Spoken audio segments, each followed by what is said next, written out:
Hi guys, welcome to my channel. If you don't know me and you're new here, my name is Alyssa. I'm an artist from Perth, Western Australia, and it's a beautiful winter's day. We're still in winter actually in Perth. I think it's going to rain. It feels a bit humid, but it's lovely to have a bit of warmth. It's been very, very cold, and I've been quite a little bit ill. Like, I have had all of the colds I think that have gone around, but starting to feel a bit better. Today I've got a bit of a process video to show you.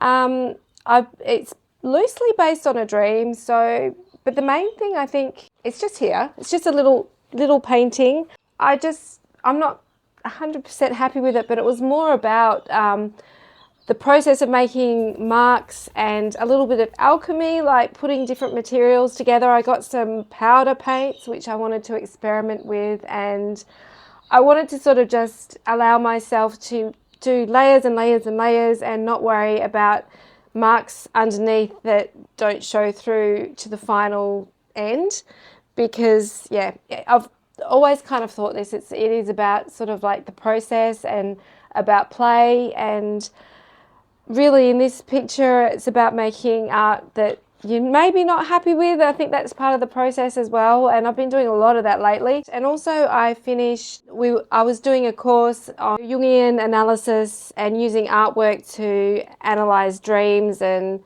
integrate dreams into your everyday life, based on Jung's work with his Red Book. And so we're sort of making our own personal Red Book, and so that course is finished, which is very sad. But I just wanted to kind of have a look at what I've done in that and try and integrate all of the learning that I did. And I haven't actually done that many pages in my Red Book, but I'm going to show that. And I think I have shown them before on the channel, but I have got a lot of loose pages of experiments. So I feel like over time it'll become more, there'll be like a theme. Well, the theme has already arisen out of some of my explorations, but it's been really good. It's actually pushed me along in my work and made me more intent on the importance of, for me, of really looking at the inner landscape, our inner landscape, and how powerful that is in our art. So it's given me that sort of a more cohesive focus, if that makes sense.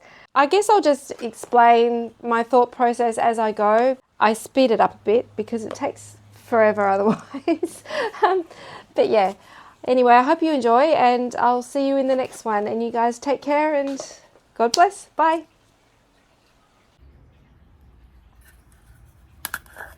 So these are the powder paints that I mentioned in the intro.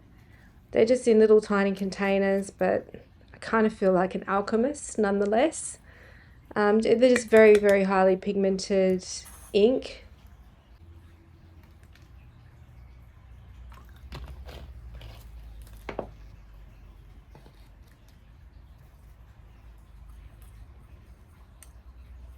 I think they'd be really versatile because you could make them as sort of intense or as diluted as you want, really.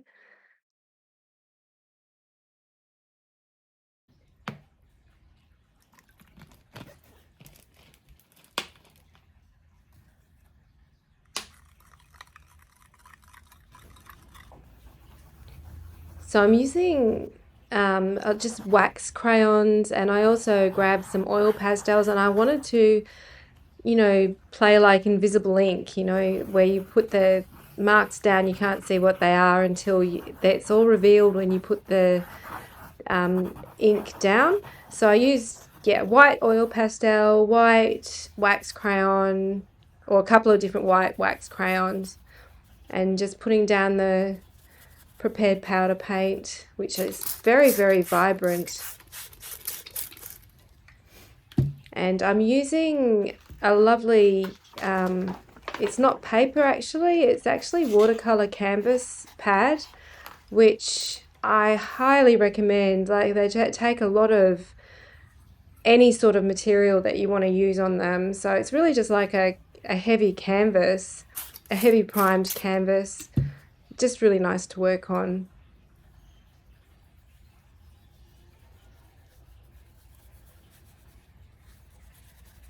This looks really vibrant now, but as you can see in a minute, once it dries out in the sun, it's very different. It becomes very muted, which was kind of interesting. A little bit disappointing, but that's okay.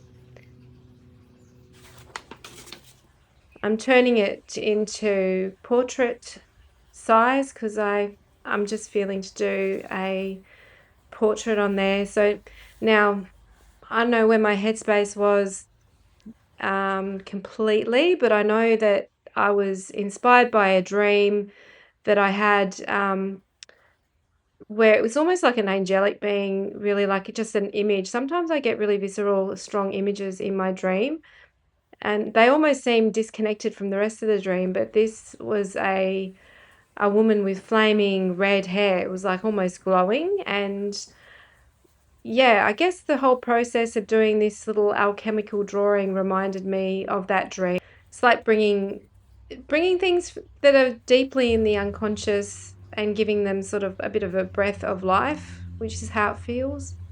I don't know. It's very hard to explain.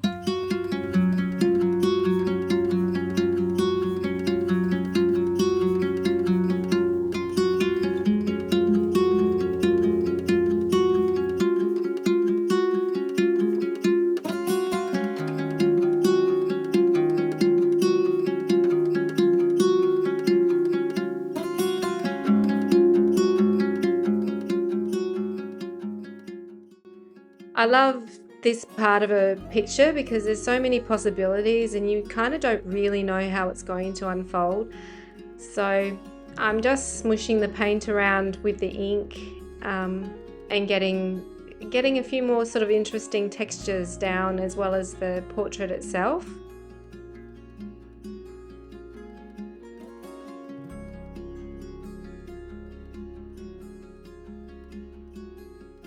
I did have an image that I was inspired by, and that was I googled Celtic wedding garments for some reason, just curious, and there was just a picture that I pulled out that with the green and the piping around the edges of the garment. So yeah, I always like to have something loose to kind of look at. I think for some reason it just helps me free up in other areas.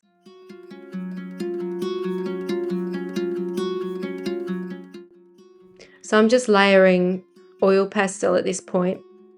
I have a little piece of paper next to me where I'm testing out oil pastel colors, and some artists are really interested in that whole process as well, of the marks that we make accidentally or just as a side, or leftover paint, and marks that are sort of left from a different page, kind of a thing. When you put two pages together, it's kind of interesting because they're always sort of like happy accidents, and you can use them as collage material. And I think when you take this approach, it's like it's all about just making marks and putting layers, and so it means that everything is sort of given a credence and a value and a potential. Everything's got potential. It's all the chaos that's got potential.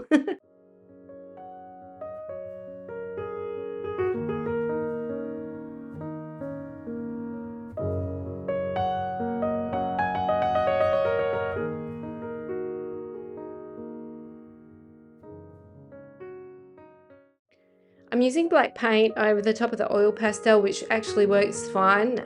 It's just black acrylic, Jo Sonja folk art paint. You can really do a lot with oil pastel, like especially once it's been left to dry, or you put fixative over the top. You can actually attack it with a lot of other materials, like I'm doing here. So I'm doing like a bright pink wash over it as well, just to see what was going to happen. It's kind of, I just really wanted to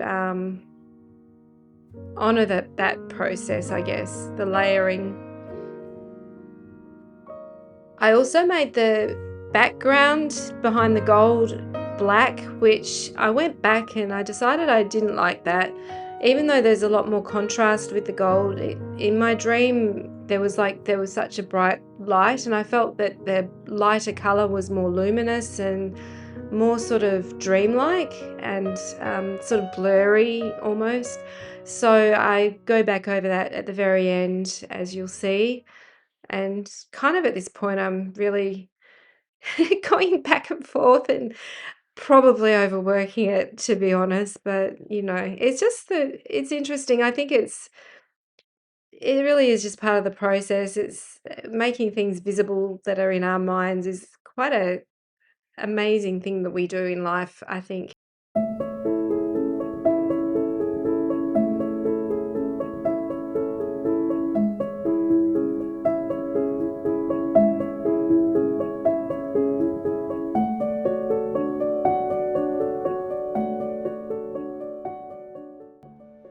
So I'm changing directions again with the hair, and I'm so glad I did this actually because it looks heaps better.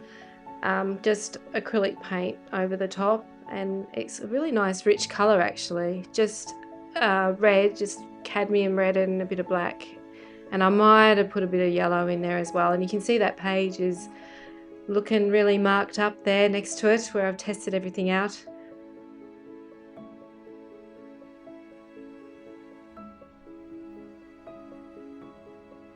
Okay, it's the next day and I'm just doing finishing touches here because I'm fairly happy with the background color, and I'm just getting really fussy. And it's probably spending way too much time on it, but that's okay. I said earlier that I wasn't happy with it, but I kind of am now. It's funny how we change because there's a lot of energy in there actually, and I think it is because of all the layering. Okay, I know I've shared this before I had a look on a video entitled How I Paint Dreams, but it just feels like a way of honouring the journey that I've been on in this course that I've done, and how it sort of progressed, I guess. And it's just a way of integrating the images and the dreams that I had. So this was one of the first pages. I'm in a strange place.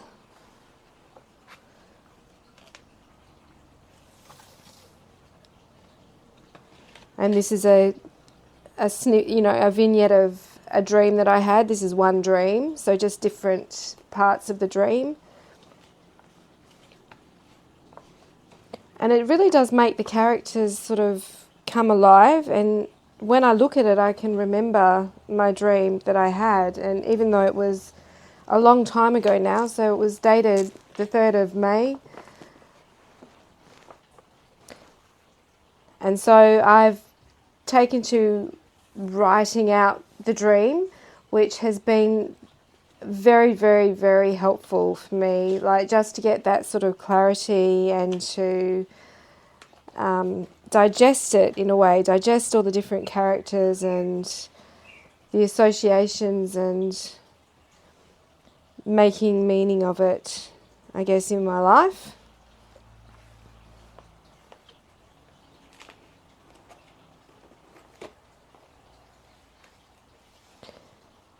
This was a snippet that came out of, at the end of my dream, sort of the idea of joining in that divine dance. I've studied a lot of Trinitarian theology in my past and in my more recent past as well, and I'm always captivated by that idea of God being a relational, dynamic being. So I really wanted to capture that. And I used, flat, matte Jo Sonja folk art paints just so that the pages don't stick together for the most part.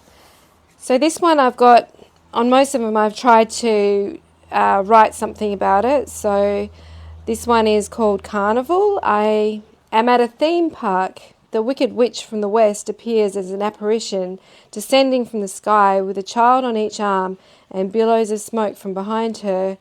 I want to float in the air too. It's a carnival ride. It involves inhaling helium gas which lifts you up, and you must link arms with others. I wait and wait for a turn but miss out. I remember feeling so disappointed that I missed out in my dream. So this one was about a twister, and I'm really struck by how she is as powerful a force as the twister. It's like the tension of opposites, or it's almost like she's taming the twister. So I saw a hurricane on the horizon coming towards me. All this energy is swept together, gathering rooftops, rubbish, furniture, all the clutter of suburbia. It's ominous, furious, approaching.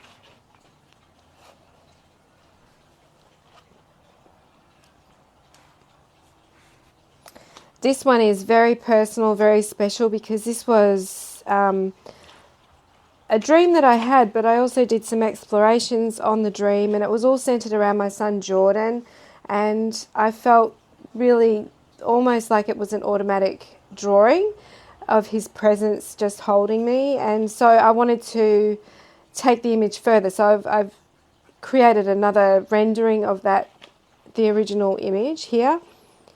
And I find it really comforting when I look at it. Because, our relationship changes with our lost loved ones once they've passed the veil. Like we can still relate to them, but it's in a different way. And I believe that they're always watching over us and taking care of us. And there's really not enough space for grief in our culture, I think. So, yeah, this was really comforting. And this one started a grand obsession with seals. So it was just about this pet seal that's in a bottle, and I've taken that image further. I think I put it on the forum in my course, and somebody said that there was a fairy tale about a bottled critter. I don't know if it was a seal, but that grew in the bottle. But it might have been a fish. Anyway, the story that I've oscillated to on this is the tale of the selkie.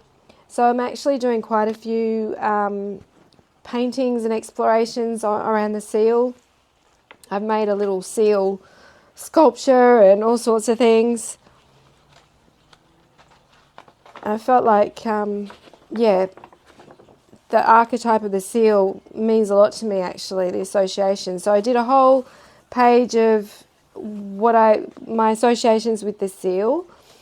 And the main thing here, I guess, is the fact that they do seem so cumbersome and awkward and comical on land, but then when they're in the water, they're so graceful, and it's just amazing. You can see their bodies, they're almost lithe in that water.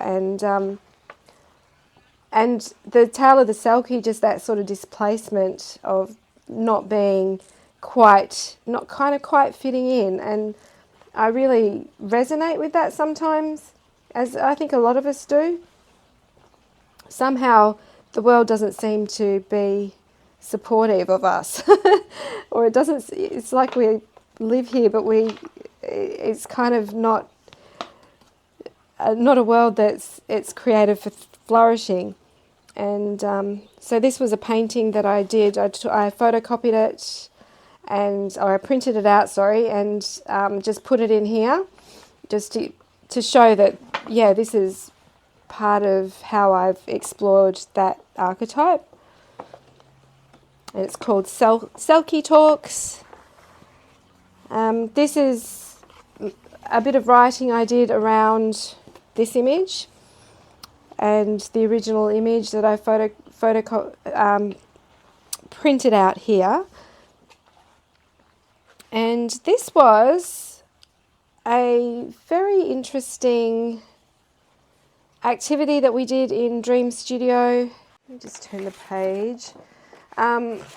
So this was getting postcard size cards and just having sort of one word on the back that's associated with a dream or a symbol that you're working with. And like a lot of the activities that we've done at the Dream School studio, at first I didn't sort of resonate with it. It's almost like I don't want to get out of my comfort zone. But I really, really appreciated this. It actually gave me sort of like a way of tracking my unconscious and the dreams, and a way of making them cohesive and connect. It's funny, this one, I've got no idea what this is. So that's our mystery one. We have to have a mystery one, but these have all got, you know, tangible dreams attached to them, especially these two. Actually, all of them. And it's made me sort of have a lot more clarity, and I really liked working with this size. So this one, Christina Lazar was her name. She's an amazing artist. So she taught us how to make a little pocket for our journal and put them in. And I love that idea. It just invites you to kind of make more of them, make more. So this sort of turned into a mandala. I just wanted to do a bit of decoration, and the mandala's been a common theme. There was a little tutorial on mandalas, making mandalas, which was lovely as well. And this one, again, so writing out the dream as a story, and having the image, so an image that sort of came out from it. So that was really powerful. But you know, that's all I've done. And I'm still going. So I've got dreams that I've written out, and I've just been taking it very slow. So this dates back to May when I started. So it's quite a few months and not very many pages. But as I showed you before, like a lot of my loose pages have been really good to look back over as well. So that's that. So I just wanted to create a little montage of the pictures that I did in Dream School that weren't included in my official book. And I didn't really want to say too much about the images, but just let them kind of unfold and let the images just be the images without trying to explain the meaning behind them.